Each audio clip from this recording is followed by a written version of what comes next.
Olá, estamos chegando com o programa que leva até você as iniciativas empreendedoras, os resultados e prospecções das companhias listadas no mercado brasileiro. E no BMC Business de hoje, nós vamos bater um papo com o Fernando Stuck, que é CFO da Sequoia, empresa que oferece serviços de logística, como armazenamento, manuseio, separação, embalagem e expedição, e viu em sua parcela de receita de vendas com e-commerce disparar durante a pandemia. Com isso, mesmo com a crise econômica provocada pela Covid-19, a Sequoia conseguiu segurar as pontas e crescer durante esse período. Sabemos que a pandemia mudou rapidamente o nosso comportamento em relação ao universo online e algumas mudanças, provavelmente, vieram para ficar. Tendências relacionadas aí como o que trabalhamos, como a que aprendemos e usamos também tecnologia estão mudando cada vez mais rápido. Enquanto isso, algumas dessas tendências já estavam crescendo antes mesmo deste cenário. Vemos uma aceleração que tem levado a um possível novo normal, mesmo após a crise, o que acaba beneficiando empresas como a Sequoia, que nós vamos conhecer melhor a partir de agora.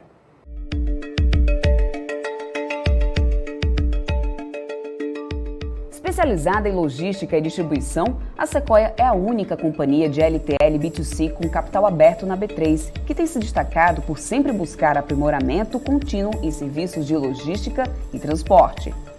Formada através da unificação de marcas consolidadas no mercado, a Sequoia é reconhecida pela capacidade de entregar sempre mais. Para isso, a companhia desenvolve soluções completas e integradas para marcas de destaque do mercado, o que fez a Sequoia conquistar a experiência consolidada que tem hoje em e-commerce. Foi com conhecimento técnico e com a experiência das empresas que contribuíram para a sua trajetória que a Sequoia unificou todas as suas operações, potencializando ainda mais a capacidade de suprir o mercado com soluções que fazem a diferença, que vão desde serviços especializados de armazenagem, manuseio, picking, packing, expedição, até distribuição door-to-door, rodo e lotação. O sistema que realiza a classificação dos produtos de acordo com seus destinos da Sequoia possibilita o processamento de mais de 345 mil encomendas por dia. Já os softwares e equipamentos inovadores, com a aplicação dos mais recentes sistemas de gerenciamento de armazéns e gerenciamento de transportes, foram especificamente desenvolvidos para agilizar os trâmites do comércio eletrônico. As soluções planejadas pela Sequoia têm sempre como objetivo proporcionar mais economia, eficiência e lucratividade para o negócio do cliente. Com infraestrutura de armazenagem própria de grande porte, situadas nas regiões Sul e Sudeste, e uma estrutura de atendimento formada por uma extensa rede de empresas afiliadas, a Sequoia garante a entrega eficiente em todo o território nacional, abrangendo mais de 3.300 municípios.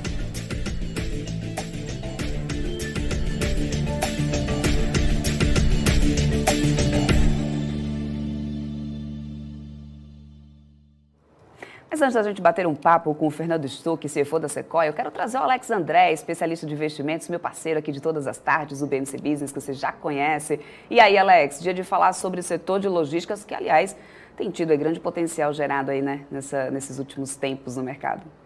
É isso mesmo, Débora. Durante a pandemia foi um dos setores que mais se beneficiaram, né? Principalmente pela omnicanalidade, né? A parte tecnológica das empresas, como a gente vem conversando, não só o varejo, mas todas as empresas, né? Principalmente daqui da Bolsa que a gente conversa, que estão investindo em tecnologia, em processo, e a logística é que faz parte, né, de toda essa integração e toda essa mudança, né, de hábito de consumo, tanto dos consumidores, também das empresas, que muitas delas começaram a acelerar aos investimentos desde o ano passado, e a Sequoia foi um dos principais players do mercado que se beneficiaram durante essa digitalização de todos os processos de venda, né?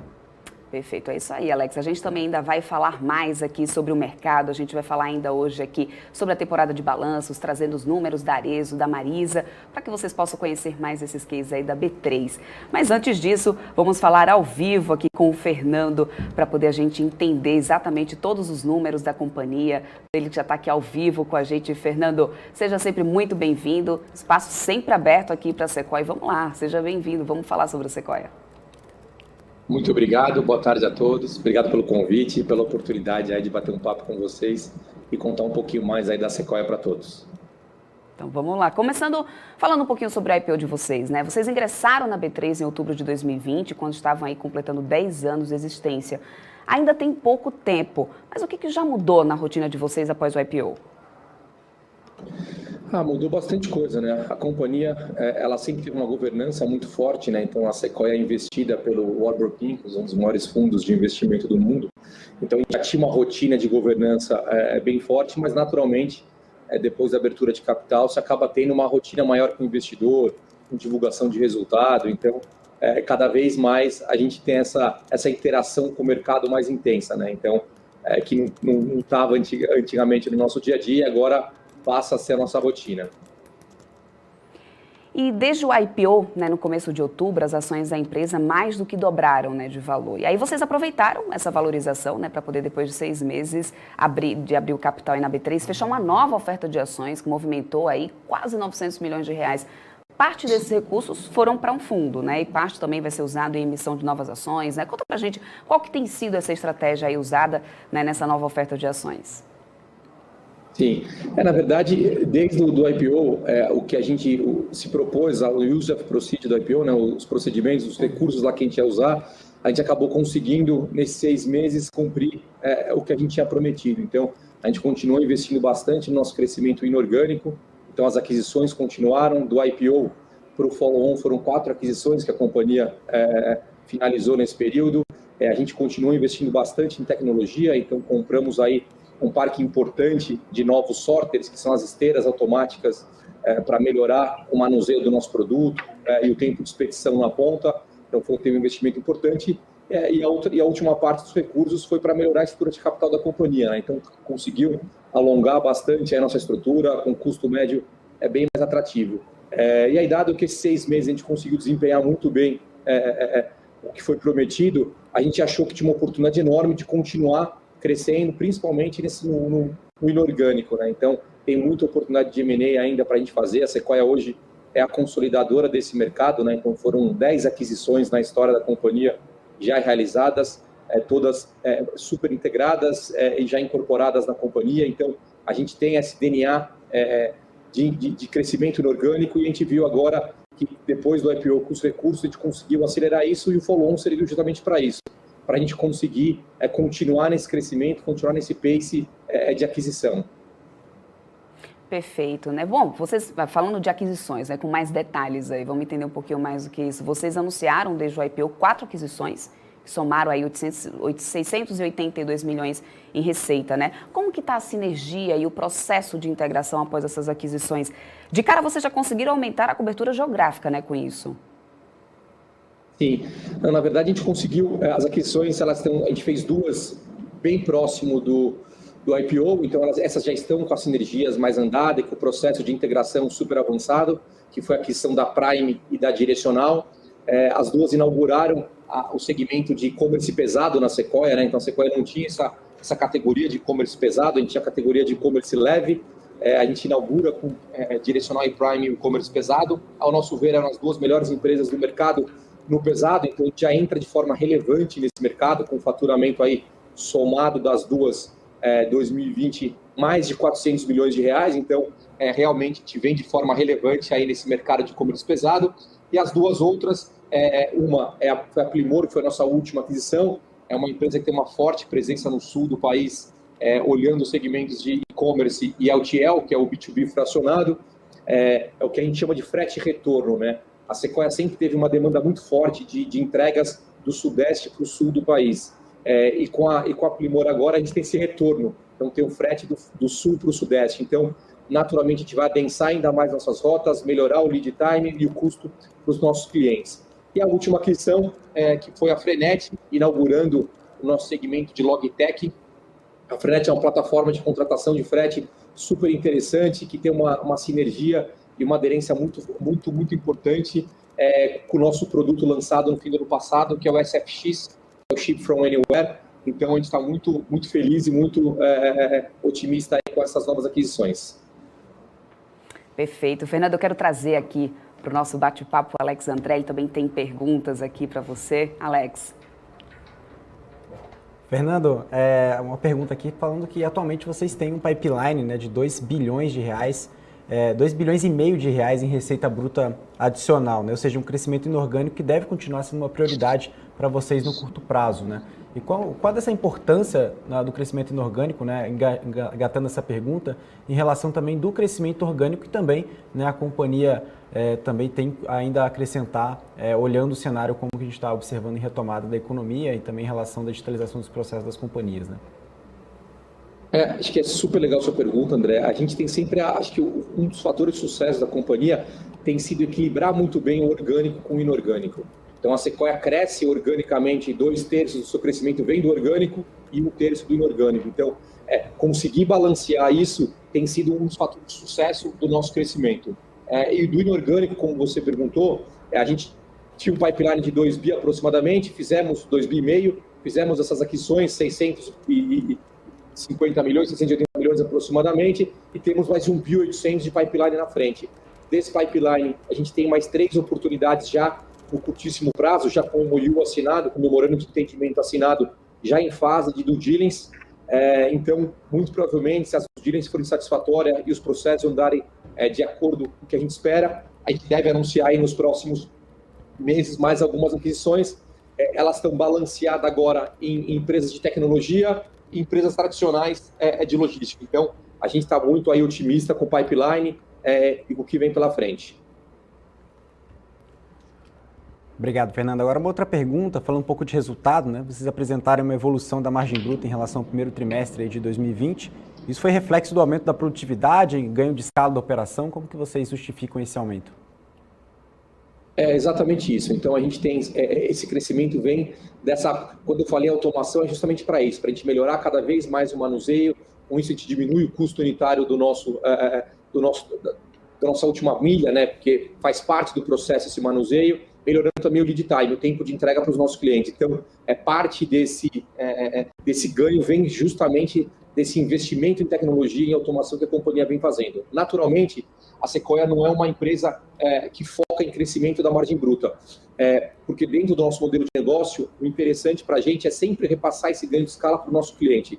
Assim, a gente consegue ter mais volume, com mais volume a gente adensa mais nossas rotas, adensando mais nossas rotas, a gente consegue fazer um ciclo virtuoso dentro da companhia. Então, a margem bruta ela cresce, mas cresce sempre de forma marginal, porque a gente sempre quer que o nosso cliente seja beneficiado por esse ganho de escala que a gente tem. Assim, ele continua dando mais produto para a gente, dando mais entrega, e a companhia continua crescendo de forma saudável. O que cresce na companhia ao longo do tempo é a margem EBITDA. Essa, sim, com a diluição do custo fixo, a gente vê um incremento importante ao longo dos próximos anos. Muito obrigado. Débora. Obrigada, Alex. Só para poder entender um pouco, essa questão do crescimento orgânico, né? A gente sabe que com essa coisa da pandemia, com tudo que aconteceu, assim, várias empresas tiveram que se adaptar muito rapidamente para essa nova demanda, o novo normal, né? Que todos têm chamado. Como que vocês já estavam preparados operacionalmente falando para essa demanda? Que eu acredito que realmente houve uma demanda de novos clientes que estourou, né, com isso tudo que estava acontecendo. Vocês já estavam preparados? Tiveram que preparar muito rapidamente essa estrutura, se adaptar? Como que aconteceu? Eu acho que preparado ninguém estava, né? Pelo tamanho do saldo que deu, ninguém estava preparado. Eu acho que o importante foi que o nosso modelo de negócio, Asset Light, fez com que a gente tivesse flexibilidade de fazer isso muito rápido. Então, você tem uma empresa que é apoiada em tecnologia e consegue escalar muito rápido o seu business, fez com que a Sequoia conseguisse se adaptar muito rápido à nova situação. Então, a gente dobrou de tamanho de um mês para o outro.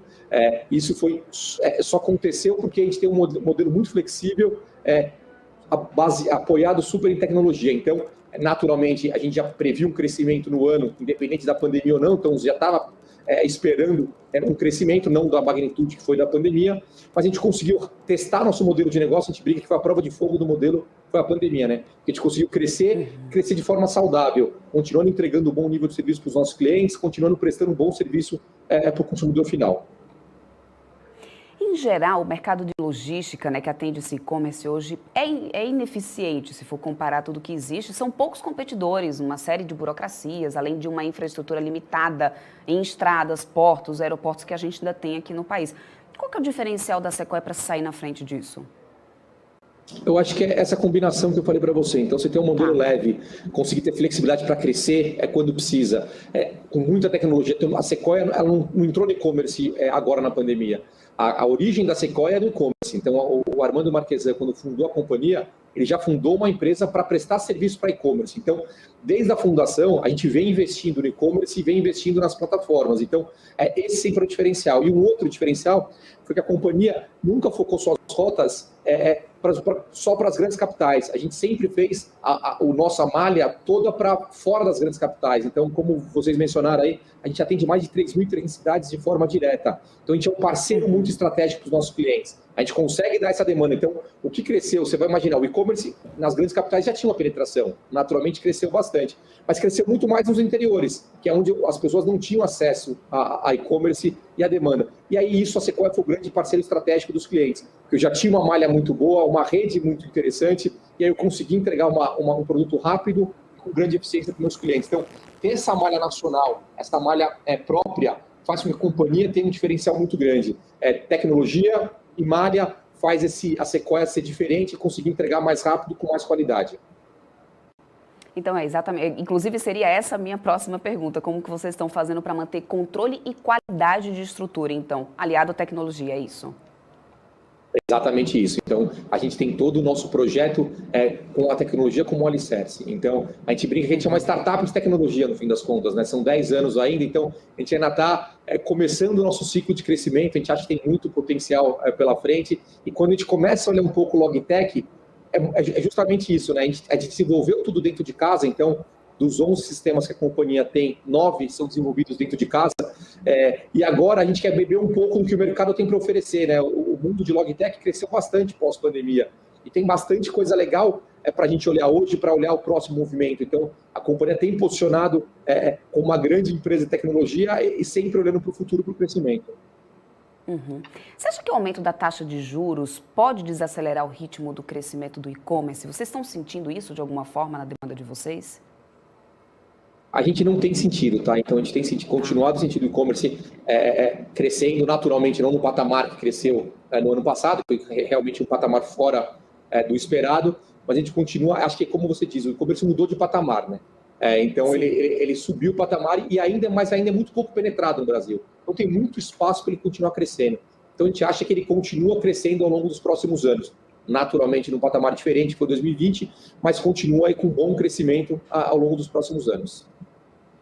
Tá. Além desses, com os recursos do IPO, né, além de vocês investirem em aquisições, novas aquisições, vocês também já estavam investindo em automação, logística, como vocês bem falaram aí, toda essa tecnologia. O que vocês especificamente, detalhe um pouco mais para a gente, o que vocês já fizeram até agora nesse investimento de automação e logística?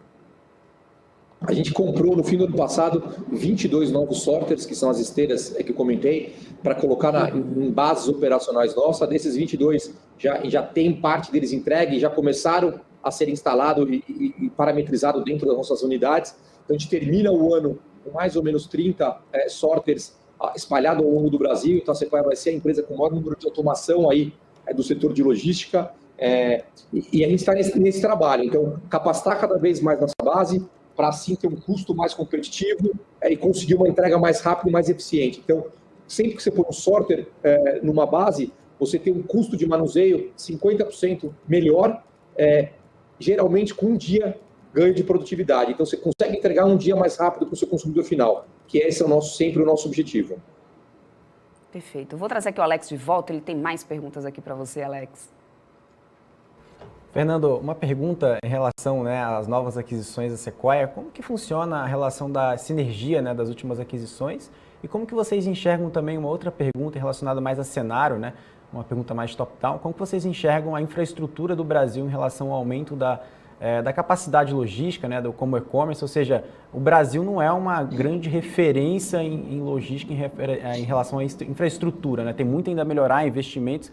Como que você enxerga em relação, principalmente ao longo do Brasil, em termos de investimento, e como vocês podem crescer em relação a isso também? Legal. Respondendo à primeira pergunta, com relação às sinergias e tudo que tem acontecido nas integrações, as empresas, a gente sempre começa fazendo aquela sinergia operacional que é mais fácil, né? Você pega o SG&A e vai equalizando o back-office, trazendo tudo aqui para nosso centro de serviço compartilhado. Depois a gente passa por toda a otimização de base, rotas, porque o interessante é que o modelo de negócio novo é nosso integrado, né? Então a Sequoia, ela usa o B2C e o B2B, a logística, no mesmo lugar. Então, o CD compartilha toda a nossa operação, o que faz com que o nosso business seja mais eficiente nesse sentido. Então, sempre esse é um dos fatores importantes de sinergia. E o último fator, que é um fator que tem cada vez mais dando sucesso, é o cross-sell. Você tem muita oportunidade de troca de produto, né? Então, eu entrei no pesado agora, eu posso oferecer para minha base inteira de clientes um e-commerce pesado que não tinha acesso antes. E para a empresa que eu adquiri, que tinha e-commerce pesado, eu ofereço o B2B, eu ofereço o e-commerce leve. Então, esse cross-sell tem crescido muito aqui e tem sido uma oportunidade bem relevante para a gente. Com relação à sua segunda pergunta de infraestrutura, eu acho que esse vai ser sempre o grande gargalo do Brasil, né? E o grande gargalo até para você cada vez mais tentar entregar um serviço de qualidade, com tempo de entrega rápido, infraestrutura sempre é um gargalo. O que a gente tem feito para melhorar e para tentar suprir um pouco esse problema da infraestrutura é espalhar nossas bases ao longo de todo o Brasil. Então, a Sequoia hoje tem mais de 400 bases espalhadas ao longo do Brasil inteiro. Com isso, eu consigo melhorar o meu tempo de entrega e o manuseio nas pontas. Então, eu brinco que a Sequoia ela é asset light no modelo de negócio, mas é asset heavy em pessoas, né? Então, a Sequoia hoje tem quase 7 mil funcionários trabalhando no Brasil todo, controlando a nossa mercadoria em todas as bases. Então, acho que o diferencial é que a gente tem gente nossa em todos os pontos, olhando a mercadoria e olhando a nossa logística. Muito obrigado, Fernando. Débora. Obrigada, Alex. E quanto à política de dividendos, né? Vocês são uma empresa aí relativamente nova na B3, né? Então só para que os telespectadores da gente consigam entender melhor, qual que é a política de dividendos da companhia? O que vocês já têm definido até agora? A gente definiu aqui no IPO a política padrão de dividendos que o mercado pratica e deve ser, pelo menos nesse primeiro momento, a política que a gente vai adotar. A gente deve começar a pensar nisso mais para o final de 2021, começo de 2022. Como você disse, a gente é uma empresa nova ainda e está crescendo e está trazendo o resultado agora para o mercado enxergar. Então, a gente deve, nesse primeiro momento, aí, manter o padrão, manter o que o mercado pratica. E, naturalmente, com o crescimento da companhia, com a evolução, a gente vai estudar novas maneiras aí e benchmarks que façam sentido para o atual momento. Agora, falando um pouco de governança corporativa, né, da companhia, que, aliás, ajudou também bastante nesse processo de IPO de vocês. Me fala um pouco sobre o que a empresa tem se dedicado no momento a isso e quais os principais pilares também ambientais e sociais aí da Sequoia. A companhia ela sempre teve uma governança muito grande. Como eu disse, como a gente vem de um fundo importante americano, sempre teve conselho de administração. Então, hoje, a gente tem 5 membros independentes do conselho e 2 membros do fundo, que ainda é investidor da Sequoia, que é o Arbor Pincus. A gente sempre teve política de anticorrupção, toda a parte de compliance. Então, a companhia sempre foi muito... A gente sempre teve balanço auditado, então a companhia já é auditada desde 2012. Então, a gente sempre teve a governança dentro de casa, né? O que a gente tem feito é sempre reforçar essa governança nossa, então reforçando o nosso time de auditoria interna, reforçando o nosso time de compliance, agora com a adequação ao LGPD, todas as regras aí de segurança de informação, a gente tem sempre aprimorado esse nível de governança. Com relação às nossas... A Sequoia é muito forte nesse negócio de ESG, né? Tá na moda hoje, mas sempre tá dentro do nosso DNA. O Armando, o fundador, sempre acreditou muito nisso e investe muito nisso. Então, a Sequoia tem uma gama de ações, tanto ambientais como sociais. Então, ações ambientais, a gente tem biogestor nos nossos centros de distribuições para processar o resto de alimento e gerar gás assim para os nossos refeitórios. A gente tem entregas de bike elétrica e já estamos iniciando agora com frota elétrica também para poder diminuir aí o CO2. Na parte social, a gente tem um programa que é super legal, que é o programa Semente Sequoia. A gente ajuda jovens de áreas próximas aos nossos centros de distribuições, jovens que estão em áreas de vulnerabilidade. Então, são jovens que a família inteira tem um salário mínimo como renda. E aí o jovem vem, ele faz um curso profissionalizante dentro da Sequoia, que é reconhecido pelo MEC, em parceria com a Fundação IOSP, e ele sai depois de 10 meses de formação como operador logístico. A gente tem muito orgulho desse nosso programa. A gente já está na 4ª turma e o nível de efetivação é de 90%, que a Sequoia efetiva os jovens, e esse jovem efetivado ele dobra a renda familiar. Então, é muito legal para a gente essas ações. Igual essa, a gente tem o nosso programa de estágio, que foi considerado em 2019 o melhor programa de estágio do Brasil. Então, a gente continua investindo bastante nessas frentes. Alex, tem mais perguntas aqui, Alex? Fernando, sempre eu tenho diversas perguntas, deixar a gente vai falando aqui o dia inteiro. Mas uma pergunta aqui que ficou bem interessante é em relação quando você começou a falar os pontos positivos em relação à integração, enfim, à expansão da companhia. Despertou aqui uma pergunta, principalmente o seguinte: se a gente fizer uma análise de SWOT, né, a gente pegar os pontos fortes, foi basicamente o que você acabou de dizer. Mas o que você pode falar para o investidor em relação a quais são os pontos fracos, ou seja, quais são os principais riscos, ou seja, tem um risco de execução em relação à integração, tem uma possível concorrência, ou seja, tem algum possível player que pode, enfim, consolidar, enfim, uma área que pegar um market share que vocês também estão consolidando, enfim, tem uma grande preocupação também dentro da Sequoia em relação aos próximos passos. Como que você pode passar também, fazendo uma análise de SWOT, né, em relação tanto de oportunidades que você acabou de passar, mas agora falando um pouquinho mais sobre fraquezas, né, e também ameaças, né? Eu acho assim, respondendo, começando agora pela segunda, depois eu respondo a primeira. Eu acho que o mercado sempre foi muito competitivo e é muito fragmentado. Então, a gente está falando, o mercado de logística no Brasil são 120 mil transportadoras, né? Então, a gente tem um mercado muito fragmentado. Então, com relação à competição, a gente está acostumado e sempre foi assim. Competição por M&A, a gente acha que está muito longe ainda. O mercado tem muita oportunidade. A Sequoia, como consolidadora, está sempre na frente, fazendo as aquisições, então eu enxergo com o menor risco. Naturalmente, na integração, você tem sempre o risco de execução. Como a gente já fez 10, a gente tem bastante lições aprendidas em cada M&A, cada vez mais a gente melhora o modelo de negócio. Mas sempre a integração sistêmica é a que dá mais trabalho, que tem o maior risco, né? Então, não o sistema de back-office, né, o ERP. Esse te integra muito rápido e faz muito fácil. Mas o TMS, que é o sistema que gere toda a companhia ali, a parte de transporte, esse sempre dá um pouco mais trabalho, leva um pouco mais tempo. Mas o nosso time de tecnologia aqui está super acostumado com isso e a gente tem feito isso de forma assertiva nas últimas aquisições. Mas esses são os pontos aí que eu acho que, naturalmente, pessoa sempre é um ponto, né? Então, sempre ter time bom é sempre um gargalo, né? Para você continuar crescendo e continuar fazendo aí as sinergias de forma eficiente. Mas a gente tem aí, nas aquisições, trazido boas gente das empresas investidas e tem conseguido formar e contratar e trazer para dentro de casa bons profissionais para a gente continuar fazendo esse trabalho de forma assertiva. Fernando, muito obrigado pela pergunta, pela resposta, né, da pergunta. Agora, um outro questionamento, falando um pouquinho lá fora, que eu acho que sempre quando a gente pega aqui em relação aos principais setores aqui no Brasil, principalmente o investidor gosta de olhar lá fora, né? Ou seja, o que as empresas nos Estados Unidos, na Europa, na Ásia, de logística estão fazendo? Vocês olham também o mercado também tanto no exterior e replicam aqui um modelo de negócio? Vocês têm um modelo de negócio totalmente inovador? Como que funciona a implementação de uma nova tecnologia? Enfim, como que vocês olham em relação aos principais peers, não só aqui no Brasil, mas também no exterior? Não, a gente olha bastante. O Brasil está muito atrás com relação ao mundo, né? Então a gente tem bastante a aprender. A gente tem duas empresas de fora que a gente gosta bastante por razões diferentes. Então, olhando o modelo de negócio da Sequoia, que é o business integrado, B2C, B2B, com logística, integração entre os business, a gente gosta muito da XPO, uma empresa dos Estados Unidos. Ela tem um portfólio muito parecido com o nosso. Naturalmente, ele é um pouco mais asset heavy que a gente, ela está menos no e-commerce, mas como modelo de negócio, ela tem um modelo de negócio que a gente gosta bastante e se espelha bastante. Olhando mais para o lado de tecnologia, e-commerce e desenvolvimento, a gente olha muito as empresas asiáticas, né? E tem uma que chama muito a atenção, que é a ZTO.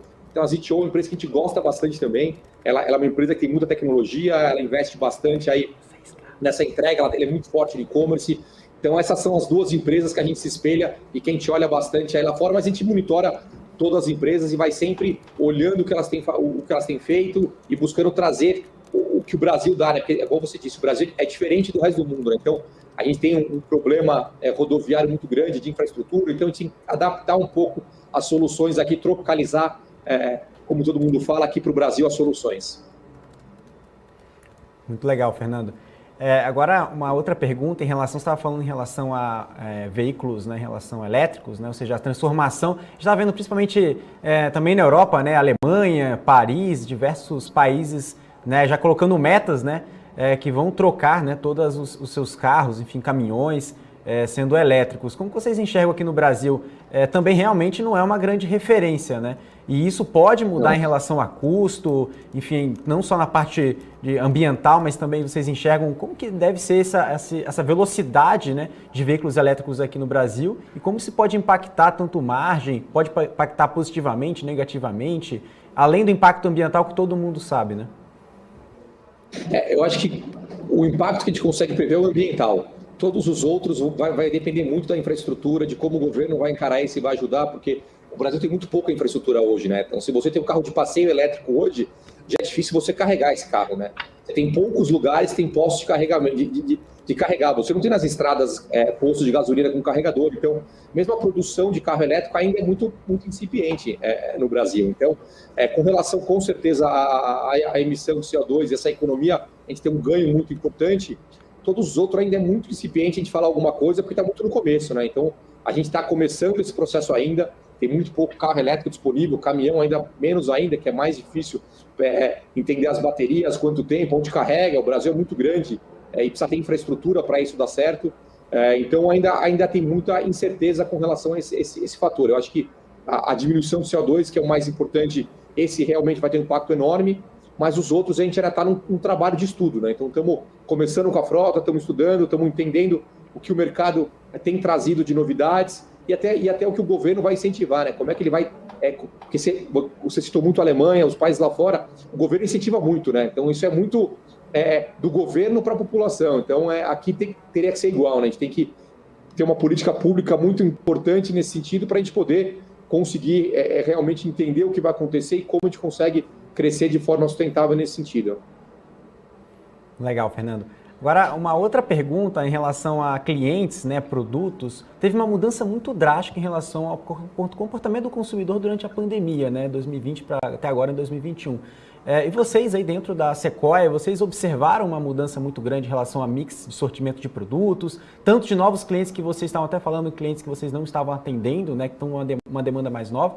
Como que vocês olham daqui para frente uma demanda de novos clientes, falando assim, não, realmente esses clientes aqui desse segmento vão crescer mais do que a média, esse tipo de produtos que eles não estavam tendo um sortimento tão grande agora, vão começar a apresentar um crescimento, né? Ou seja, não só pela pandemia, mas também em relação da infraestrutura. Como que você consegue colocar assim, esse novo cenário trouxe também um novo momento para a Sequoia, né? Exato.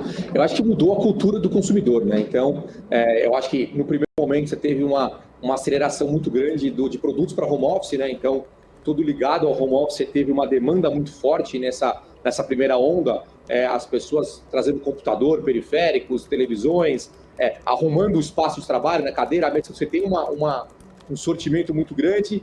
Teve também um boom muito, muito importante de produtos de ginástica, né, de bem-estar. Então, as pessoas deixaram de ir na academia por um momento e trouxeram a academia para dentro de casa, né? Não só academia, como outras formas de bem-estar. Então, você vê um sortimento de produtos muito diferente. Eu acho que o consumidor mudou o comportamento, né? Então, se você olhar até os marketplaces, sortimentos dos marketplaces, é um pouco o que a gente vem enxergando, né? É um pouco desse mix que a gente acha que vai ficar aí para sempre. Não imaginava que você faria vestuário pelo e-commerce. Vestuário sempre teve aquele problema do cara querer ir na loja física, experimentar roupa, comprar. E na pandemia viu-se que é super natural você comprar pela internet e chegar na sua casa o produto. Então, eu acho que o comportamento do consumidor vai continuar mudando, ele vai continuar se adaptando a essa nova realidade, a facilidade de você ter tudo nas mãos, né? Então, você poder comprar e chegar em dias, em horas, o produto na sua casa. Então, esse comportamento e esse mix vai continuar mudando ao longo dos próximos anos. Muito obrigado, Fernando. Débora, vou deixar contigo perguntar, porque Vamos se deixar lá, eu vou falando sem parar. Papo. Eu queria falar um pouquinho mais, Fernando, com você de cenário, pegando mais um pouco de uma forma geral, esse cenário de infraestrutura aqui do Brasil. Você falou ainda há pouco, né, que essa questão da infraestrutura do Brasil deixa a desejar. A gente tem um governo que tem uma pauta aí super extensa em relação à infraestrutura, falam bastante em investimento em relação a isso. E eu queria entender como que está a expectativa de vocês, como vocês acreditam que isso poderia, de alguma forma, acelerar esse processo? Do que depende das companhias, a gente vê muito esforço realmente em melhorar a estrutura, a tecnologia, né, melhorar, enfim, a logística em si, mas, claro, ainda depende dessa questão do governo, né? Vocês acreditam que isso pode realmente sair de uma maneira, assim, de médio prazo, pelo menos? Como que vocês estão vendo aí, vocês que estão nesse dia a dia, né, na realidade aí, na prática? Acho que o Brasil vai estar sempre atrasado nesse sentido, né? Então, por mais que a gente faça, a gente vai estar sempre correndo atrás do nosso crescimento, né? O crescimento vai estar sempre muito na frente do que a gente tem que fazer hoje. Então, eu acho que esse processo deve acontecer, ele vai acontecer no médio e longo prazo, mas a gente vai estar sempre na frente, né? Então, as empresas aí de logística, os marketplaces vão estar sempre na frente. Então, porque você precisa continuar crescendo, não dá para você esperar o negócio acontecer para você crescer. Então vai sempre acontecer esse caminho, ele vai acontecer, vai facilitar a vida e vai ajudar cada vez mais, mas a gente vai estar sempre na frente buscando solução antes dele acontecer. Eu acho que quando acontecer, vai mitigar risco nosso, que acontece bastante hoje, tem muito risco ao longo aí da jornada, você vai conseguir mitigar mais risco, vai economizar, de repente, algum insumo, um pneu, um combustível, que você rodar numa estrada pior, rodar numa estrada melhor, você vai ter algum benefício nesse sentido, mas eu acho que a gente vai estar sempre se adaptando a isso, porque o crescimento do mercado é muito mais rápido do que cresce a infraestrutura, né? Então, a gente vai estar sempre crescendo e sempre se adaptando às novas realidades. Agora, Fernanda, a gente já falou um pouquinho, olhou um pouquinho para o retrovisor, falando de resultados do que passaram aí da Sequoia, a gente está falando do hoje, do curto prazo, mas eu queria entender um pouquinho na tua visão, claro, você que está aí dentro realmente da companhia, uma empresa, como você falou, ainda uma empresa nova, 10 anos aí, mas já com uma vasta estrutura aí que está atendendo aí todo esse Brasil. Como que você vê a Sequoia daqui a 5 anos? A gente vê a Sequoia continuando consolidando esse mercado. A gente acha que a gente quer ser o grande player do mercado, a gente tem consolidado e crescido para isso, então eu vejo a Sequoia ainda mais densa, então chegando em mais cidades, então hoje a gente se sente, chega em mais 3.300 hoje, a gente vai chegar mais de 4.000 na frente, eu vejo a Sequoia cada vez mais rápida, então diminuindo esse tempo de entrega, principalmente para os interiores, né, que é onde você tem a maior defasagem. Então eu acho que e com sortimento de produto cada vez mais diversificado. Então a gente está no pesado agora, está no leve, está no e-commerce, está no B2B, então trazendo cada vez mais esse sortimento para o nosso cliente, atendendo cada vez mais a demanda do nosso cliente. Então acho que essa vai ser a Sequoia do futuro. A gente vai continuar crescendo, vai continuar consolidando esse mercado, e a gente deve continuar sendo um dos principais players do mercado ao longo dos próximos anos. Perfeito. O Alex já está me chamando aqui, que ele ainda tem mais perguntas aqui. Fala um pouquinho mais de ESG, né, Alex? É isso mesmo, é um tema bem bacana para a gente conversar, né, Fernando? E um tema, falando da empresa, né, vocês já falaram as principais pautas de ESG que vocês fazem no dia a dia, que é muito bacana, né? A gente quer parabenizar também todo mundo. Mas um outro ponto aqui, olhando ao contrário, ou seja, vocês na parte de clientes, vocês também estão enxergando que os seus clientes também, todos os seus stakeholders também estão fazendo iniciativas de ESG, eles estão falando para você, olha, Sequoia, realmente a gente tem que fazer isso, né? O mercado está exigindo, ou a gente está fazendo isso para que realmente a gente precisa mudar a sociedade, enfim. Qual a leitura que os principais clientes, que não são poucos, né, da Sequoia, que passam em relação ao ESG? Vocês têm um filtro também, falando, olha, se o cliente não cumprir essa meta aqui de ESG, eu não vou aceitar como cliente, enfim, como que é esse filtro? Também, claro, feedback de todos os clientes que passam para vocês. Eu acho que o ESG ele está deixando de ser uma moda e está virando uma consciência, né? Então as empresas têm cada vez mais tomado consciência do papel delas na sociedade e o quanto a gente tem que colaborar com a sociedade, né? Então, dos nossos clientes, dos nossos fornecedores, a gente vem sentindo cada vez mais esse engajamento de todo mundo buscando alternativas para ter realmente uma sociedade melhor, para ter realmente um mundo mais sustentável, deixar realmente para as próximas gerações um lugar melhor, né? Então, você vê clientes já realmente exigindo, clientes a 4 mãos criando novas coisas, né? Então, vamos pensar junto como, de repente, melhorar aí a emissão do CO2, ou como a gente tem eliminar aí o plástico, eliminar o papel, tentar ter uma coisa mais sustentável. Então, você vê e com o fornecedor igual, né? A gente tem provocado os fornecedores cada vez mais a buscar alternativas a poluentes, então eu acho que está vindo dos dois lados. Você vê os fornecedores se mexendo e cada vez mais trabalhando para isso, os clientes igual. Naturalmente, você tem uma política com relação à escolha ou não de ESG, acho que tem um caminho a percorrer, né? Acho que é muito novo ainda esse tema e todo esse movimento que tem se feito, mas eu acho que no futuro isso vai ser uma realidade, você filtrar os seus fornecedores, os clientes, com relação a isso, com essa consciência social cada vez maior. Acho que é um processo, é um aprendizado ainda que a sociedade está tendo, mas isso, no dia a dia, a gente já vê bastante coisa acontecendo e acho que vai continuar acontecendo nos próximos anos. Muito legal. Fernanda, uma outra pergunta em relação, vocês estavam até falando, né, que vocês têm uma cabeça, como pode dizer, se tiver enganado, você pode até falar aqui, mas vocês têm uma cabeça de private equity, ou seja, realmente fazer aquisições, né, reduzir D&A, né, trazer sinergia, e vocês agora indo para o IPO, né, tem clientes tanto aqui, né, pessoas físicas, né, que a gente está falando aqui no BBC Business, e também clientes institucionais, né, ou seja, os grandes fundos. A partir do momento do IPO, essa participação dos investidores institucionais, como eles olharam o business da Sequoia em relação não só, a gente está falando aqui de ESG, mas principalmente ao modelo de negócio, ou seja, quais são os principais pontos que vocês escutaram, né, tanto do roadshow ou até, enfim, depois, enfim, qual que foi o principal ponto que o investidor institucional enxergou para o case de Sequoia? A gente pode até ver os relatórios, enfim, as recomendações, mas o que você enxerga em relação aos principais casos? Não precisa citar nomes, mas a principal leitura do investidor institucional, que é totalmente diferente do investidor, né, de varejo, enfim, investidor aqui, pessoa física, né? Tem uma visão mais de longo prazo. Eu acho que, não, é super legal a sua pergunta, e até do IPO para o follow-on teve uma diferença enorme também. Então, quando a gente fez o IPO, era um modelo de negócio novo, né? Então, a tese é muito legal, tem uma empresa que tem um growth muito grande, cresce bastante, tem um retorno sobre o capital ROIC, é muito interessante, ela é asset light, ela está apoiada pelo e-commerce, uma base tecnológica muito grande, então, principalmente o player internacional entendeu muito mais a tese, entendeu mais rápido, porque lá fora é mais comum a tese da Sequoia, é mais parecido com outros players. Aqui no Brasil, a gente teve um processo de aprendizado e do investidor institucional entender o que era a tese e o que a gente podia realmente integrar. Você vê que quando chega no follow-on, o mais legal é que a gente teve uma demanda muito legal. Muita gente que no IPO não entrou no follow-on, muito investidor que já era da casa, na hora de exercer seu direito de prioridade, exerceu, então a Sequoia teve um nível de exercício de prioritária acima da média do mercado, porque você vê que o investidor, além de entender, está acreditando na companhia, está acreditando no que a gente vem trazendo. Então, essa combinação de tecnologia, e-commerce, asset light com crescimento e um retorno sobre capital acima da média, faz com que os investidores gostem cada vez mais da tese. E, naturalmente, a gente tem entregado o que a gente combinou com eles, né? Então, acho que essa é o nosso jeito de trabalhar aqui. A gente fala pouco e trabalha bastante aqui na Sequoia. Então, a gente sempre quer entregar mais resultado, sempre quer estar surpreendendo o nosso investidor aí com bons resultados, com bom crescimento. Muito obrigado, Fernando.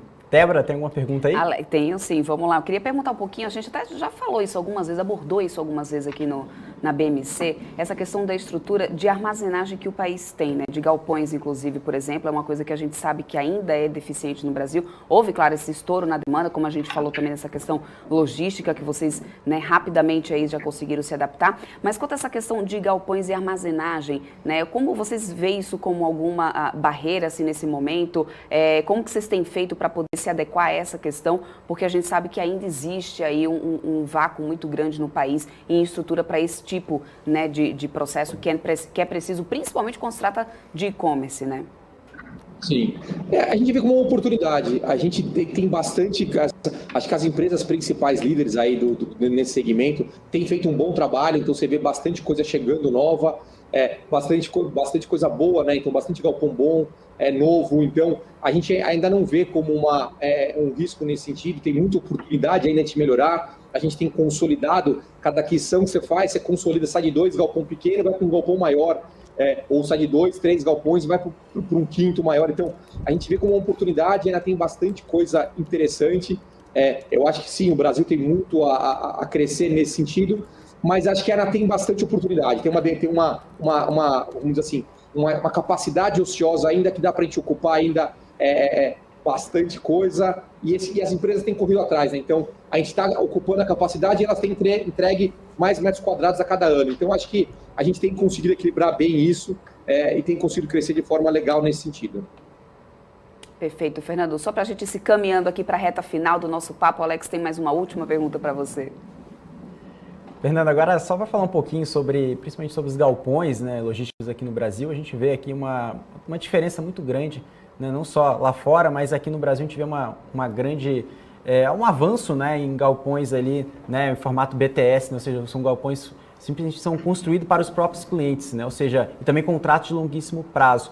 Em relação a isso, você enxerga que os galpões antigos, ou seja, que não tinham uma estrutura tão grande, né? Ou seja, tanto em relação a novas tecnologias, como você falou também da Sequoia, isso pode destravar também um certo valor para a Sequoia em relação assim, olha, eu tenho um ativo melhor, eu consigo fazer uma integração, uma sinergia melhor do que o outro player que tem um ativo e processos que não sejam tão rápidos, enfim, tão ágeis dessa forma. Vocês conseguem olhar a própria Sequoia como negociando como um prêmio, não falando em ação, mas principalmente em relação a processos, a ativos.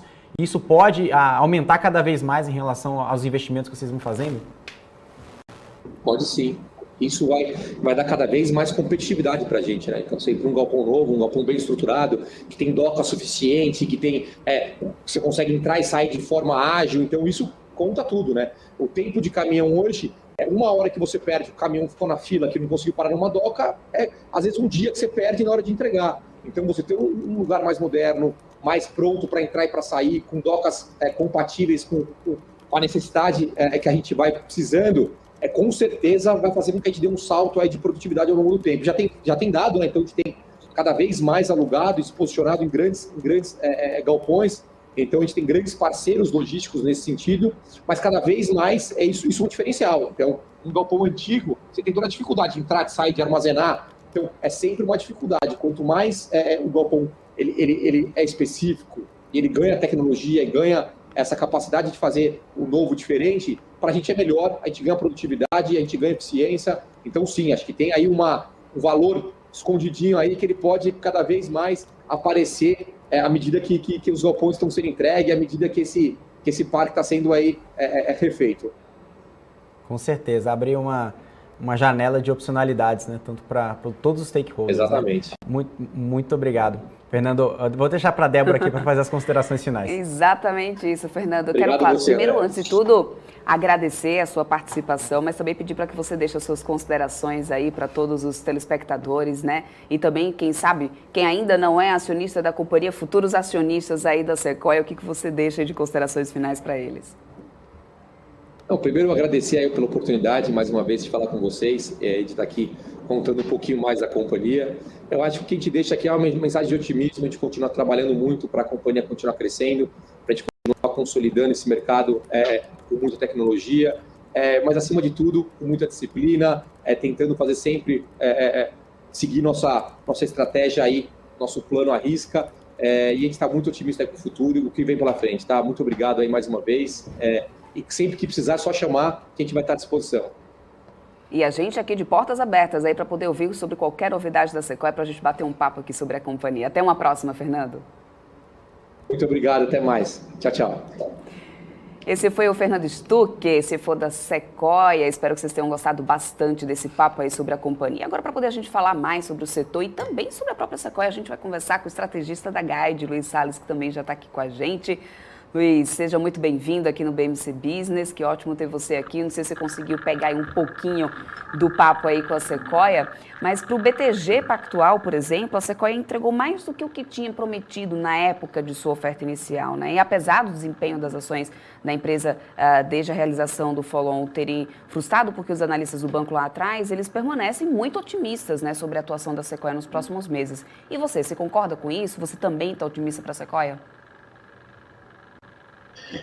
Bom, prazer estar aqui de novo, né, na BMC News, um bom dia aí a todos. De fato, acho que frustrar, acho que talvez seja um pouco até exagerado, né, assim, as ações tiveram um bom desempenho ali logo após o IPO, né, e depois acabou tendo ali uma realização, acho que como todo o e-commerce, né, acabou sofrendo um pouquinho depois. Então, a gente vê com bons olhos sim, tá? Acho que, claro, um movimento de mercado natural que você tem aí depois de uma forte alta, uma realização também, né? Mas acho que é o que o Fernando comentou, né? Assim, é um mercado com muito espaço para crescimento ainda, né? A gente vê já as grandes varejistas, vamos dizer assim, já brigando muito forte entre si, né? E aí acaba entrando ali no segundo momento, né? De melhora de eficiência, né? Entrega, esse last mile, acho que é o grande ponto ali de diferencial competitivo para o e-commerce, né? Então, a gente, assim, em linhas gerais, né, vê, claro, com bons olhos a Sequoia, né, um dos poucos players aí focados, né, em e-commerce, o único de capital aberto também é uma vantagem competitiva, né, até para a gente vai entrar mais a fundo depois para frente, mas até para adquirir outros concorrentes, né? Então a gente vê assim com bons olhos, tá? Acho que é uma empresa que de fato tem um grande mercado ali para capturar ainda. Inclusive com essa forte demanda do e-commerce, né, que favoreceu bastante no crescimento orgânico da companhia. Mas o aumento da taxa de juros pode desacelerar, você acredita, o crescimento desse e-commerce e talvez impactar de alguma forma nos próximos trimestres da companhia ou não? Ou você acha que isso não é agora um problema, que deve ser um obstáculo que a gente possa ver como isso dessa forma?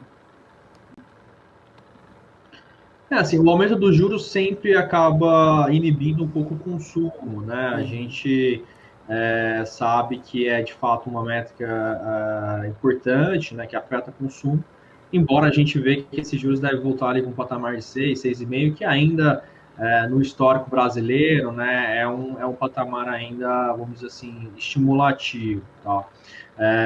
Acho que pode desacelerar um pouco, tá, esse crescimento, né, do e-commerce, até porque também a gente teve, né, um auxílio emergencial lá atrás, a gente teve ali uma recuperação forte, principalmente pela compra, né, de produtos, né. Acho que com a pandemia, né, as pessoas deixaram de sair, deixaram de consumir serviços e acabaram focando muito, né, em compra de produtos, né? Então, isso a gente pode ver um movimento de mais equilíbrio, né, vamos dizer, entre produtos e serviços, mas é uma tendência secular, né? Acho que talvez um semestre ou outro mais difícil, né, de crescimento orgânico, mas é uma tendência aí que a gente vê para os próximos anos que deve continuar um crescimento importante, tá? Então, acho que é natural nesse ciclo econômico, né, a gente ter momentos muito bons, momentos não tão bons assim, mas o importante é que a tendência continue de crescimento, né?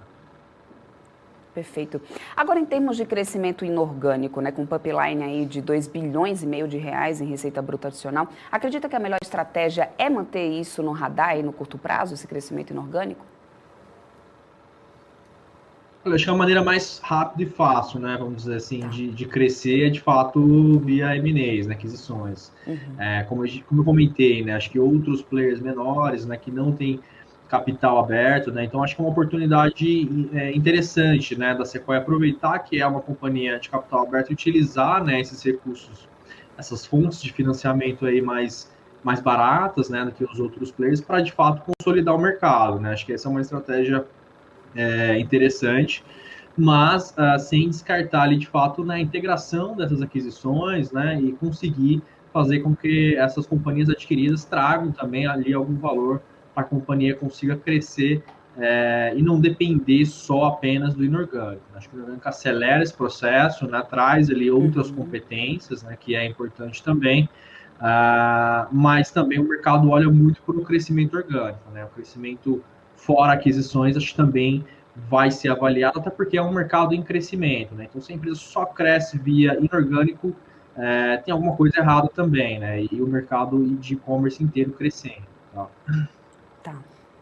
Luiz, eu quero trazer o Alex aqui, ele também tem perguntas aqui para você, Alex. A principal pergunta aqui em relação à Sequoia e também os principais players aqui em relação à logística. Eu até fiz essa pergunta para o Fernando, né, em relação a isso. Quais são os principais desafios em relação à infraestrutura? Ou seja, a companhia está muito bem posicionada, né, ou seja, ela vem aumentando em relação à tecnologia, clientes, mas às vezes não depende totalmente da Sequoia, né? Às vezes ela esbarra, né, ou seja, na infraestrutura do Brasil, né, investimentos na parte tanto do governo, que vem diminuindo drasticamente, agora fica mais dependente de investimento privado. Como que você enxerga em relação aos próximos anos, aos próximos passos, o Brasil em investimentos de infraestrutura e como que a Sequoia pode ser impactada positivamente ou negativamente caso esses investimentos talvez não aconteçam, sejam menores que o esperado? Assim, acho que de fato essa questão de infraestrutura é um gargalo, né, no Brasil, acho que não só no e-commerce, mas a gente vê no agronegócio, né, enfim, na indústria, né, em diversos setores aí que são impactados, né, por esse gargalo. Nossa visão, acho que a Sequoia utiliza, né, até por essa dificuldade, como até uma oportunidade, né, de negócio, tá? Mas acredito que, assim, o que a gente tem comentado, né, o governo tem feito algumas licitações, né, aberto, né, para o mercado privado essas melhorias de infra, né, a gente viu privatizações de aeroportos, novas rodovias, né, é claro que ainda falta muita coisa, mas já é aí um início, né, para melhorar também esse gargalo produtivo, né. E você comentou, né, acho que a tecnologia auxilia muito nesse ponto, né, de depender menos de uma estrutura mais qualificada, né, de rodovias, enfim, de estrutura modal, né, de entrega como um todo. Então, acho que esses dois pontos podem aí, acho que alavancar ainda mais para frente, né, privatizações, né, e concessões de infraestrutura mas também acho que a tecnologia tem um grande papel ali para ajudar nesse crescimento e nessa melhoria aí da entrega, tá? Muito obrigado. Débora. Obrigada, Alex. Bom, Luiz, eu quero agradecer bastante aqui a tua participação para vir aqui falar um pouquinho sobre a Sequoia, sobre o setor de logística também. Fica aqui já portas abertas para você em próximas oportunidades, para a gente consiga sempre bater esse papo aí, depois que a gente sempre traz aqui alguém de alguma companhia, que isso eu acho que é bem importante levar informação que realmente gera valor para os nossos telespectadores. Obrigada, Luiz. Obrigado a vocês, Débora, Alex, é um prazer estar aqui novamente. Um abraço. Até uma próxima, então. E essa foi a participação do estrategista da Guide, Luiz Salles, ajudando a gente a levar para vocês informação que gera valor aí para os seus investimentos. E agora a gente vai continuar falando dos resultados da última temporada de balanço de 2021, né, Alex? Hoje começando pela Arezzo, que, aliás, teve cobertura iniciada aí pela XP, com uma recomendação de compra, preço-alvo de R$ 110. Para a corretora, a empresa tem perspectivas sólidas de crescimento orgânico e está bem posicionada para se beneficiar da recuperação econômica. Então, conta aí para a gente, Alex, como é que foi o primeiro trimestre da Arezzo? Eu que certamente contribuí um pouquinho aí para esses resultados. Então, vamos lá, vamos saber como foram esses números.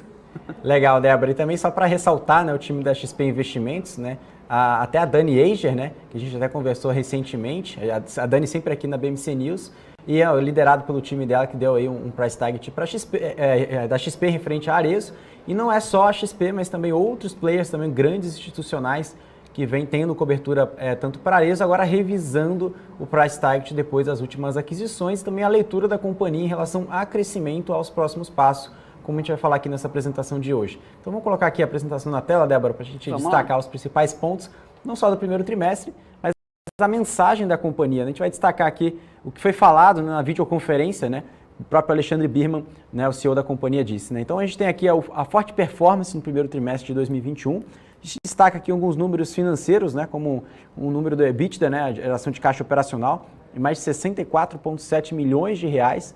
E também receita bruta, né, de toda a Arezzo, né, a gente está falando mais de 90 milhões de reais. Também a receita bruta consolidada da companhia, a gente está falando um pouco mais de 635,8 milhões de reais.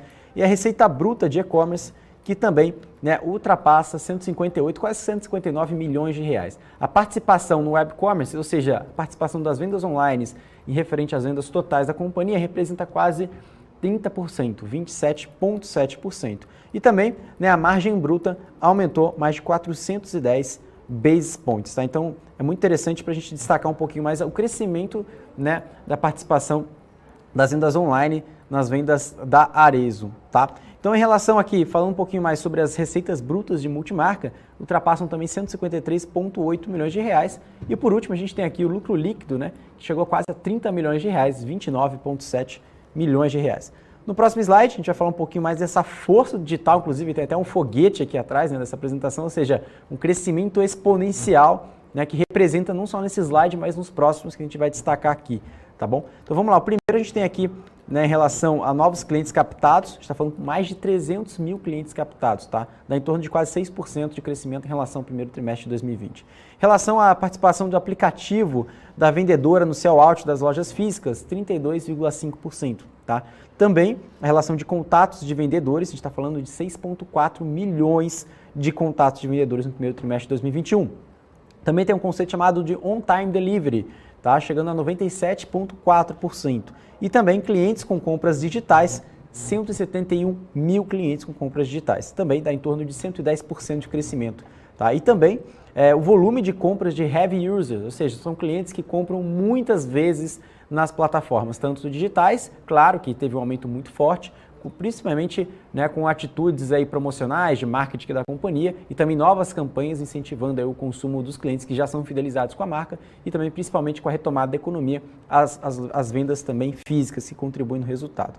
A participação total aí dos aplicativos de receita no web commerce dá em torno de 40% e também os clientes ativos na base, mais de 3 milhões de clientes, ou seja, quantos clientes a Arezzo tem ativos, ou seja, que consomem, que realmente estão dentro da plataforma da Arezzo. Tá? São mais de 3 milhões de clientes no Brasil todo, tá? Um número muito forte. Então a gente vai passar aqui no próximo slide para a gente falar um pouquinho mais dessa aceleração da performance do sell-out, né, tanto das principais marcas aqui como reserva, né, a parte da Arezzo como um todo, a marca da Arezzo separadamente e também a marca da Schultz, né? Então a gente tem aqui a reabertura das lojas físicas no mês de abril, que trouxe já uma aceleração em relação aqui não só de venda das mesmas lojas, mas também, né, em relação de crescimento de todo o sell-out, né? Então a gente vê aqui um crescimento chegando aqui em abril de 75,6% na parte da Arezzo, da Schultz, olha que crescimento muito forte, 107%. Da Arezzo também, como um todo, né, como todo consolidado, né, 88%, e a reserva crescendo mais de 115% do sell-out.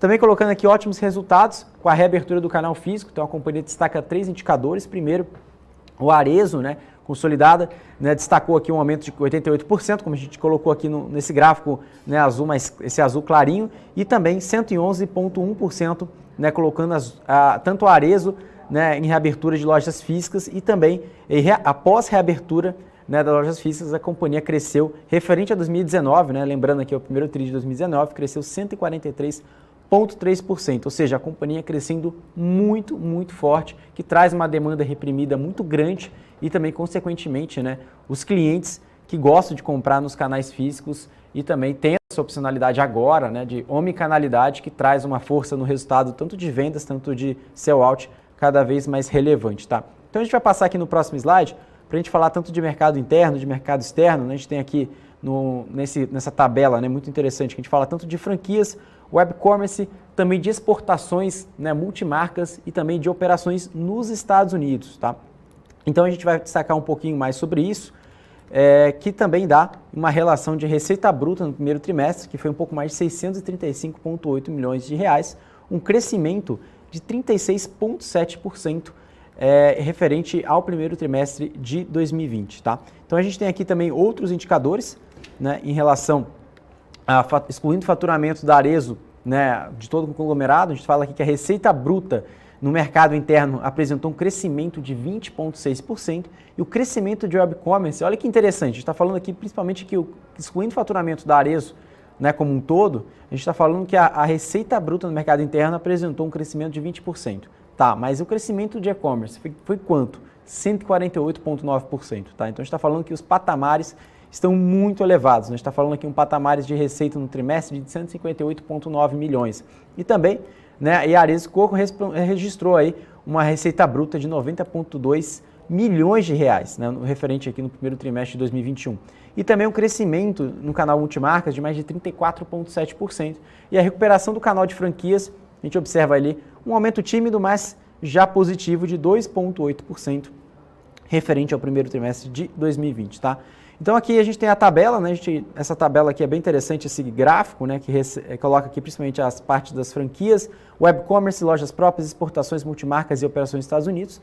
Então a gente consegue entender que todos os canais, né, da Arezzo, tanto o mercado interno quanto o externo, aumentou de forma muito considerável. A gente pode ver que a maior parte aqui teve um aumento do web commerce, 148%, mas também, né, tiveram aqui aumentos entre 36%, 61% e também, né, a única queda que teve aqui foi em torno de 27,9% em relação aqui, né, a gente pega números aqui de lojas próprias, mas também de franquias que vêm se recuperando, tá bom?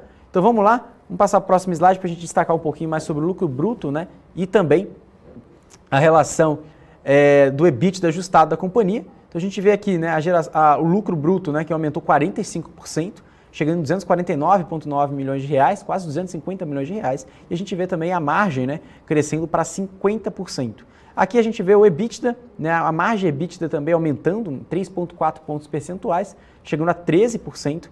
E o EBITDA aumentando quase 80% da geração de caixa. A gente está falando um pouco mais de 64,7 milhões de reais. E o destaque, tanto do lucro bruto, tanto do EBITDA, a gente está falando da inclusão da Arezzo Co, principalmente devido ao mix, pela maior representatividade nas lojas próprias e também maior participação do web commerce no mix consolidado. A gente estava falando principalmente a relação da receita líquida, ou seja, cada vez mais as vendas da Arezzo estão mais digitais, ou seja, se são mais digitais, mitigam principalmente os custos, ou seja, para você ter uma loja física, que é muito importante, mas precisa ter funcionários, precisa ter o custo do aluguel, enfim, em condomínio, enfim, diversos custos que estão embutidos tanto nas lojas de shopping, tanto nas lojas de rua, né? Então, excluindo esse fator, ou seja, as lojas online, ele traz uma redução de G&A, né, de gastos gerais administrativos, aumenta a sinergia em relação à cadeia logística, em relação à mix. Então eles conseguem aumentar a geração de caixa, diminuir a despesa, né, e cada vez alavancar, né, os crescimentos da companhia. E também o impacto positivo, né, que eles tiveram com a assertividade de coleções, ou seja, eles acertaram na coleção. Isso é um desafio muito grande no mercado de moda. Principalmente um trimestre, uma temporada, eles errarem, né, ou seja, o consumidor não gostar muito, ou seja, as vendas não foram tão representativas naquela coleção, principalmente a companhia ela vai ter que ou passar um desconto muito grande, que isso vai diminuir as margens da companhia, ou até mesmo as vendas vão cair de forma significativa. Então isso foi ao contrário, ou seja, eles observaram um impacto muito positivo, né, a parte de moda, né, a parte de criação fez um trabalho muito bom e conseguiu acertar na parte das vendas, né, ou seja, nas coleções, e consequentemente a gente viu que a maturidade dos canais digitais que não eram tão usados dessa forma, a gente está até falando agora de heavy users, ou seja, de clientes que usam tanto o aplicativo, o site de forma muito recorrente, e isso também aumentou, né, a maturidade dos seus canais digitais. Tá? Aqui também a gente vê que um aumento, né, o impacto, né, teve uma adição, né, tanto da marca da Vans e também um patamar positivo do EBITDA na operação norte-americana, ou seja, a companhia ela vem se diversificando, né, de forma principalmente, né, no exterior com os Estados Unidos. Então a gente observa também a diversificação geográfica da companhia e também aumenta consequentemente, né, o seu mercado endereçável, que agora não só se restringe ao Brasil e começa já a olhar no mercado norte-americano. Tá? Vamos passar para o próximo slide aqui para a gente falar dos principais indicadores financeiros do primeiro trimestre de 2021. Né? A companhia colocou até em destaque ali em negrito que ela continua com um esforço para a preservação do caixa, ou seja, preservar o caixa é uma leitura muito importante para a companhia, tanto para fazer expansão, tanto para esse cenário incerto em relação ao Covid, mesmo com a vacinação aumentando, isso é benéfico para o setor de varejo, como a gente viu aqui, não só a XP revisando para cima, né, o alvo da Arezzo, mas ao mesmo tempo a companhia precisa ter cautela em relação ao cenário macro, ou seja, a gente está vendo aqui inflação, a gente está observando a taxa de desemprego, né, talvez a retomada da economia pode acelerar ou não, então a companhia com o caixa, ela consegue ter uma estrutura de capital relevante para fazer ao mesmo tempo a preservação das suas atividades e ter um crescimento constante também muito saudável. E ao mesmo tempo a leitura, né, ou seja, a mensagem em toda a companhia, né, redução de despesas e expansão de market share, ou seja, aumentar seu mercado endereçável, como a gente estava falando anteriormente, e ao mesmo tempo diminuir despesa. Né? Essa é a principal leitura, porque se ela conseguir diminuir despesa e aumentar a receita, a gente vai ver consequentemente maior geração de caixa, né, maior margem EBITDA, e a companhia também conseguindo ter uma estrutura de capital muito forte, não só para continuar suas aquisições, mas também de crescer de forma orgânica. Né? Então a gente tem aqui as despesas fixas, né, que devem permanecer em patamares inferiores em apresentados nos últimos trimestres, então essa é a principal leitura da companhia, ou seja, nós estamos lidando, né, com o endividamento de forma muito controlada. Essa é a principal leitura, né, que não só o Birman, mas todos os executivos da Arezzo estão passando para o mercado, né, com essa frase aqui. E também vamos destacar um pouquinho sobre as despesas de vendas, logísticas e suprimentos. Né? Então a gente tem aqui uma redução de 7,5%, tá? Desconsiderando a adição da Arezzo, né, que dá em torno de 5,5 milhões de reais, e também uma redução de 41% na operação da norte-americana, América do Norte, né, em torno de 10,5 milhões de reais. Tá? Quando a gente pega o G&A, as despesas gerais e administrativas, a gente está falando de uma redução de 2,5 milhões de reais, tá? Uma queda de 7,5%, igualzinho aí a queda em relação a vendas, logísticas e suprimentos, também teve uma queda de 7,5%, claro, em proporção, né, menor, em torno de 2,5 milhões. E colocando aqui, desconsiderando a adição, a gente considera aqui uma despesa, né, uma redução de despesa em torno de 21,6 milhões de reais. E também, né, o ponto-chave aqui, que é o incremento das despesas comerciais apenas de 10%, né, no primeiro trimestre, desconsiderando a despesa, né, da Arezzo como um todo aqui no período. Então a gente tem aqui os principais indicadores financeiros da companhia, né, como alguns a gente já destacou, né, tem o CMV, a receita líquida, a receita bruta, né, a custo da mercadoria vendida, né, o CMV. A gente tem aqui tanto da parte de receitas comerciais, tanto da parte de lojas próprias e web commerce, que a gente viu que cresceu bastante. A gente vê aqui o EBITDA, né, a margem EBITDA, como a gente comentou ali, também superando, né, o patamar do trimestre anterior, e ao mesmo tempo a gente vê um aumento, né, um incremento no lucro líquido e também na margem líquida, ou seja, a companhia tendo uma posição de caixa muito relevante e gerando caixa, ou seja, aumentando as suas operações, seu mercado endereçável, e isso traz uma leitura muito positiva para a Arezzo, que a gente viu aqui, que a redução da despesa ainda continua como foco. Né? Então, passando para o próximo slide, a gente tem aqui o ecossistema da Arezzo como um todo, né? A gente tem aqui os 5 principais pontos, 6 principais pontos fortes da companhia, ou seja, quais são os core business, né, o ecossistema, né, o coração da Arezzo. Né? A gente tem aqui o Omnicommerce, ou seja, a omnicanalidade, né, que se destaca aqui como a principal frente. As lojas físicas, claro que a gente não pode esquecer, né, nesse ecossistema como um todo. A parte de serviços, que também é uma frente aí que tende a crescer. A parte de serviços financeiros, que também a companhia está observando, ou seja, isso traz demanda, ou seja, gerando crédito, gerando consumo com a retomada da economia. A parte de tecnologia, que é vital, tanto na parte de consumidores que já são fidelizados, tanto em capturar novos clientes. A plataforma digital ficou importante como nunca. Né? Ano passado eles observaram, não só a Arezzo, mas todo o setor observou a retomada, né, do investimento em tecnologia, do CAPEX em tecnologia, como é importante para o negócio. E, consequentemente, os negócios digitais que já são relevantes ficarem cada vez mais integrados e cada vez, né, mais relevantes no portfólio do ecossistema da Arezzo como um todo. Então, a mensagem que eles passam é basicamente fortalecer essas estratégias de crescimento com a digitalização, com a integração desses canais, né, que a gente está observando aqui, e novos negócios digitais, ou seja, trazer novas soluções, trazer novas ideias, né, para, consequentemente, capturar clientes que agora eles não são, né, ainda clientes da Arezzo, ou seja, o que a Arezzo pode fazer para capturar clientes que ainda não são clientes da Arezzo e também fidelizar ainda mais o cliente que já é cliente da própria base deles, né? Que a gente está falando um pouco mais de 3 milhões de clientes.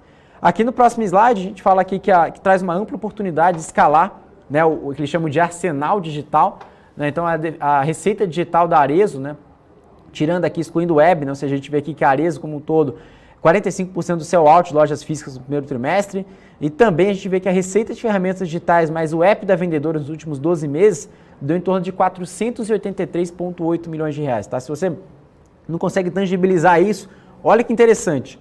Lá em abril de 2020, a gente estava falando em torno de 18 milhões de reais. Tá? É um número que ainda era relevante na época, ou seja, em relação ao auge da pandemia, né? Ou seja, a mudança de consumo, e agora o consumidor já se adaptando, cada vez mais ficando relevante, comprando cada vez mais, ou seja, ficando de uma forma mais recorrente. A gente consegue observar, olha que interessante, em dezembro de 2020, claro que é uma data sazonal, enfim, Natal, mas a gente consegue ver que tem um crescimento muito forte, 96,9 milhões de reais, né? Principalmente agora em relação a janeiro, fevereiro e março, sendo superior aos meses aqui de setembro, outubro e quase o mês de novembro, né? Novembro bateu 54 milhões, mas março bateu ali 50 milhões de reais, que também é uma data muito importante, né, que a gente não pode esquecer, né, que tem a Black Friday, enfim, que também tem a parte de sazonalidade das vendas, ou seja, o arsenal de vendas da digital, a parte dos canais digitais da Arezzo, vem ficando relevantes e vem ficando cada vez mais robustos, como eles chamam ali de maturidade dos canais digitais, né? Então, no próximo slide, a gente vai falar um pouquinho, né, sobre o forte crescimento na base de clientes digitais, né? Então, a gente tem aqui os 3 principais notícias referente a isso. A gente tem mais de 802 mil clientes digitais em compras, né, nos últimos 12 meses. A gente está falando aqui na base de clientes aumentando 177%, né, quase 178%. A gente está falando de um pouco mais de 1,2 milhões, né, mais de 1.254 milhões de clientes. Tá? Isso é uma base de clientes muito grande. E também, quando a gente pega aqui referente ao primeiro trimestre, olha que interessante, né? Ou seja, no primeiro trimestre de 2020, pouco mais de 452 mil clientes. Então, realmente, eles aumentaram de uma forma muito relevante. E também a média, né, a frequência média de clientes que superou níveis de pré-pandemia, né? Ou seja, a frequência média de compras. Se a gente estava falando, principalmente nos últimos slides, que o cliente está comprando de forma mais recorrente, ele é mais fidelizado nos canais digitais, ele aumenta a opcionalidade, ou seja, ele pode comprar no site, retirar na loja, mandar entregar em casa. Isso traz uma mensagem que chama de fidelização e recorrência e aumento de ticket médio, né? Ou seja, se o cliente é fidelizado, ele consegue comprar produtos de maior valor agregado dentro da companhia. A gente observa também uma média de frequências de compras maior, subindo quase 6%, que dá em torno de 1,44, né, em relação aqui das vendas. Relacionamento digital, que alavancou as vendas de omnicanalidade, 27,8% dos clientes digitais com compras em lojas no primeiro trimestre foram ativados por ferramentas, ou seja, a companhia conseguindo capturar essas novas vendas através da opcionalidade de omnicanalidade aqui. E também um fato que a gente não pode excluir, tem que dar aí, né, o devido mérito para a Arezzo, que é o NPS, né, que é um indicador ali do Net Promoter Score, né, que é basicamente mede a satisfação dos clientes, mantendo-se no nível de 82 pontos. É um nível de alto nível, né, de satisfação de clientes, ou seja, todos os clientes da Arezzo estão satisfeitos, ou seja, não todos, mas a maior parte, né, de toda a experiência de compra, né, que chamam de user experience, de toda a cadeia, tanto a venda quanto o pós-venda, e isso traz uma nota muito positiva para a marca da Arezzo. No próximo slide, a gente vai falar um pouquinho sobre o desempenho de vendas, né, da companhia. A gente vê aqui a participação de vendas de B2C também crescendo de uma forma muito relevante. Olha que interessante, né? Tanto de outubro e agora em abril, chegando um pouco mais de 339%, uma participação de vendas, né, referente ao abril, e também 114% referente a 19, ou seja, referente a 2019. Também, interessante no gráfico abaixo, a gente observa a variação de vendas digitais referente a 2020, né, versus 2020. Olha que interessante, março de 2021, 434% de aumento, né, ou seja, principalmente o foco do uso do Now, né, que é o aplicativo do vendedor, 100% remoto, tá? São mais de 600 colaboradores com acesso a essa ferramenta, ou seja, mesmo com o agravamento da pandemia, eles inovaram e trouxeram uma nova frente de crescimento através de vendas, que ficou muito relevante nesse indicador aqui de variação de vendas digitais referente ao ano passado, que foi o ano, né, da pandemia como um todo, né, onde começou ali entre março, abril, e a companhia vem se inovando desde então, tá? Então aqui no próximo slide a gente tem aqui para falar um update, né, referente às sinergias provenientes das incorporações. A gente fala um pouco mais de 150 milhões de reais de ágio, né, mais de 100 milhões de VPL, além das sinergias relacionadas à reserva Gol, que traz aí mais de 10 milhões de EBITDA incremental em 2022, tá? Também no próximo slide, agora vamos falar de próximos passos, né, grandes prioridades para 2021, né? Então vamos relembrar aqui, tudo que a gente falou lá atrás a gente vai relembrar nesse slide. Primeiro, integração da reserva, né, colocando para dentro da casa da Arezzo, continuidade de digitalização da empresa, investindo em tecnologia, crescimento orgânico e market share, ou seja, queremos crescer mercado endereçável e também aumentar o crescimento da base de clientes, não só de aquisições, mas da própria marca, que é crescimento orgânico, novas marcas e novos negócios e também continuar de expansão internacional, como eles mostraram ali, o crescimento, né, e entrada no mercado norte-americano. No próximo slide, a gente vai falar aqui, né, no último slide aqui, para falar da Arezzo, a gente tem aqui que a companhia trouxe uma excelente performance, né, apesar do cenário desafiador da pandemia, que trouxe as lojas fechadas, né, no mês de março, e também a resiliência dos canais de omnicanalidade, levando a companhia a um patamar digital jamais visto, né, a companhia crescendo de uma forma em 3 dígitos, como a gente vinha falando aqui nos últimos slides. Aqui também a gente traz os projetos estratégicos, né, de crescimento orgânico, com forte avanço ao longo do trimestre, e também o otimismo, né, a partir do segundo trimestre agora, né, com a reabertura das lojas, como a gente está observando agora recentemente, e uma excelente performance dos Dia das Mães, né, no mês de maio. E como o próprio Alexandre Birman sempre diz ali, rumo a 2154, ou seja, com uma leitura de longo prazo, né, uma leitura ali de crescimento orgânico e também, claro, as aquisições que se mostram muito importantes para a companhia, né, Débora? É isso aí, Alex, exatamente. Bom, Arezzo é sempre Arezzo, né? Como eu falei para você, acho que até já contribui para os resultados. Você já faz até um pouco de análise, né? Pois é, já faço assim, já inclusive de pertinho. Agora vamos falar um pouquinho dos números aí do primeiro trimestre da Marisa, né, Alex? Teve também recentemente bons dias das mães, inclusive, né? O melhor dos últimos 5 anos e uma surpresa positiva, de acordo com o presidente da própria companhia, né? Então, contei mais pra gente como é que foi aí esse primeiro trimestre da Marisa, que aliás realmente é de surpreender, porque a gente sabe que com toda essa questão de pandemia tem a retomada agora, claro, econômica, mas até realmente se superar em 5 anos, mais do que positivo. Vamos lá, vamos entender o que foi Marisa então nesse primeiro trimestre. É isso mesmo, Débora, porque a leitura, né, do board da companhia, como você falou, estão muito otimistas em relação à retomada da economia, né? Ou seja, esses dados do Dia das Mães vieram muito fortes e o papel mesmo, até o próprio ticker, né, ou seja, o papel negociado na bolsa está vendo que está tendo uma repercussão muito grande, né? Muita gente falando e também o papel não para de subir, né, nos últimos dias. A gente pode ver ali, principalmente as cotações ligadas ali na bolsa, né? Ou seja, o papel negociado de uma forma ali com uma grande valorização, né? Então a gente vai falar um porquê dessa grande valorização, para você entender um pouquinho do case, os resultados do primeiro trimestre e também, claro, a leitura, né, dos executivos para o ano de 2021. Então vamos colocar aqui a apresentação para a gente falar um pouquinho mais sobre isso, né? Então a gente, no primeiro ponto, a gente vai falar rapidamente, né, da Marisa, abordar os pontos mais importantes. A gente tem aqui no primeiro slide aqui para passar da parte de varejo. A gente vai destacar aqui a receita líquida e também o same-store sales, né? Ou seja, a gente sempre fala aqui que as vendas das mesmas lojas, né? Então, as vendas totais do varejo tiveram uma queda de 30%, né, ao ano. O same-store sales comparável ficou em torno com uma queda de 16%, Uma plataforma digital cresceu 67,3%, tá? Ou seja, estava falando de Arezzo crescendo de uma forma muito relevante, o setor de moda como um todo crescendo de uma forma muito significativa, que já representa pouco mais de 21,8% das vendas de varejo como um todo, tá? E o aplicativo também representou 45% das vendas digitais, ou seja, quase metade das vendas que foram digitais vieram por aplicativo, tá? Então a gente vê aqui a receita líquida caindo referente a 2019, também referente a 2020, mas né, a companhia olhando a partir do segundo trimestre, terceiro trimestre, enfim, a retomada da economia, eles enxergam, né, tem a perspectiva de números mais fortes, tá bom? Então passando para o próximo slide, a gente vai falar também continuando a falar de varejo, né, tanto lucro bruto também de margem, né? A gente fala que a margem bruta, né, teve uma evolução de 0,7% em função de estoques mais ajustados. A gente consegue observar ali a margem saindo de 44,7 para 45,4, mas ficando abaixo do primeiro trimestre de 2019, tá? E também, claro, o lucro bruto ficando bem abaixo ali dos 2 trimestres anteriores, né, ficando 131,7 milhões de reais. Já o SG&A, né, em relação a custos, né, ou seja, gastos gerais administrativos, está falando aqui chegando em 219 milhões de reais, ou seja, isso é importante, a companhia vem reduzindo o custo, uma redução de 17,8% ao ano, impactado principalmente pelas renegociações dos contratos. Também para falar um pouquinho mais da margem de contribuição do PSF, né, principalmente as margens de contribuições de produtos da casa, né, impactados aí no próximo slide, a gente vai falar um pouquinho mais sobre isso. Teve aí, excluindo esse efeito, tiveram uma queda de 1,8% referente ao primeiro trimestre de 2020 e também a parte de co-branded, né, teve uma boa performance e voltando a resultados normalizados, ou seja, a pandemia ela distorceu muitos resultados, ou seja, tiveram resultados ruins, né, nos últimos trimestres, resultados abaixo, né, da média histórica da companhia, agora voltando a sinais mais claros de retomada e também, consequentemente, né, ao nível saudável de crescimento de margem, né.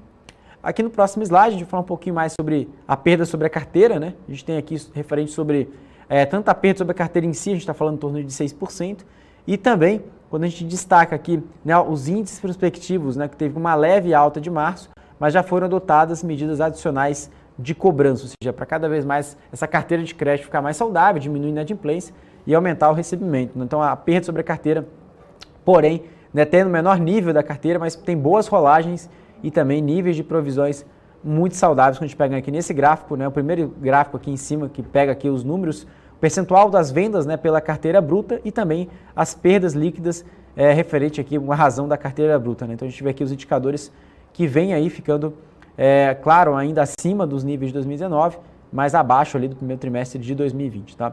Agora passando para o próximo slide para falar sobre isso também, né? Então a gente está falando aqui que essa rolagem, reversões de maiores PDDs, ou seja, um menor nível histórico de perda sobre a carteira. Então, nesse slide, a gente consegue entender um pouquinho mais sobre isso, que a companhia ela já está atuando, né, cada vez mais, né, quando a gente pega em relação a esse indicador, que essa perda sobre a carteira está ficando cada vez mais relevante em relação aqui à participação dos percentuais vencidos com a carteira bruta como um todo e as perdas líquidas referente à carteira como um todo, ou seja, caindo de uma forma muito significativa, tanto referente ao primeiro trimestre de 2019, quanto o primeiro trimestre de 2020. Né? Então, no próximo slide, a gente vai falar um pouquinho mais sobre a geração de caixa, né, o EBITDA consolidado.